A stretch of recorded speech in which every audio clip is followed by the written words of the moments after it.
Relieve sa pwesto ang isang pulis sa Rizal matapos makuha na ng video na naglabas ng baril sa nakagitgitang truck driver. Ating saksihan.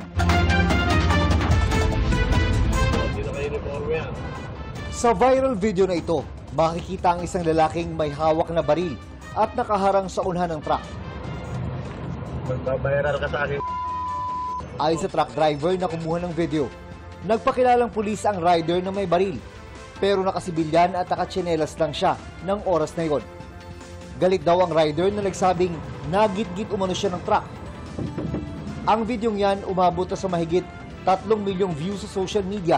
Ang lalaking may baril sa video, kumpirmadong isang pulis na nakalistino sa Morong Rizal Municipal Police Station. Ayon sa Rizal Provincial Police Office, agad na nirelieve sa pwesto ang naturang pulis habang inihahanda ang isasampa sa kanyang kasong administratibo. Nandun naka-confine lang sa police station and recall ko na rin yung kanyang service firearm. Dito sa Morong Municipal Police Station, naka-restrictive custody ngayon ang pulis na nasangkot sa road rage incident.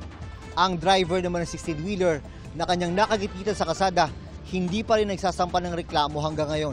Sabi raw ng na-relieve na pulis sa kanyang hepe, pauwi na siya sa Morong galing sa Antipolo noong June 16 nang magitgit siya ng truck driver sa Antipolo Teresa Road.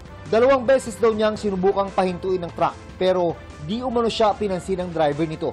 Sa pangatlong beses, tumigil daw ang truck at dito na siya nakuhanan ng video na may hawak siyang baril. Merong biglang nag-overtake sa kanya na isang 16-wheeler truck, kinat daw siya. Definitely hindi natin pagtatakpan yung pagbunot ng baril.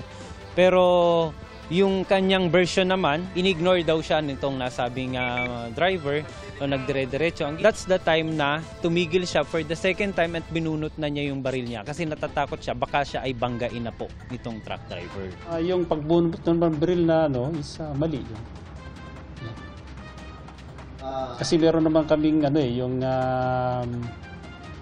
may mga pagkakataon lang certain conditions para gamitin mo yung baril. Paalala naman ng PNP sa mga motorista. It can happen to anyone. Pibilang ka muna, no? You count 1 to 10, hinga ka ng malalim, no? Yung coolness pa rin. Para sa GMA Integrated News, June Veneracion ang inyong saksi. Mga kapuso, sama-sama tayong maging saksi. Mag-subscribe sa GMA Integrated News sa YouTube at para sa mga kapuso abroad, samahan niyo kami sa GMA Pinoy TV at sa www.gmanews.tv.